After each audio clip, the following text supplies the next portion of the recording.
Saya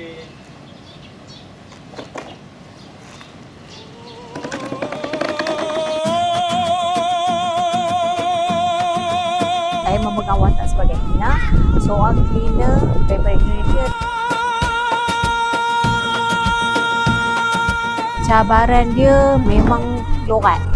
Saya kena cakap Indonesia. Saya nak permisi. Saya kena faham bahasa-bahasa Indonesia. Sebab dah jadi cleaner Indonesia, kenalah apa menghayati dia punya ayat-ayat dia macam mana, takut salah kan. Itu cabaran yang ni lah, tapi tak apa, saya dibantu oleh ramailah kawan-kawan, suami saya. Ramailah.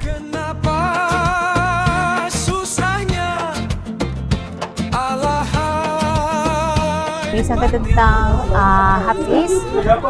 Dia nak mencari, dia sebenarnya pening dengan perangai bapak dia. Bapak dia suruh dia kahwin, tapi bapak dia nak kahwin dengan orang Malaysia.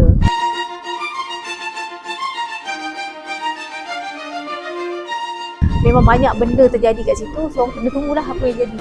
Asyik sedih je, kita nak juga macam ada jenaka, ada kelakar-kelakar, ada benda-benda yang macam orang kata apa, benda terkejut dia, tapi dia kelakar walaupun terkejut, tapi benda tu dia kat sini dia ada plot twist lah, so kena tunggu lah.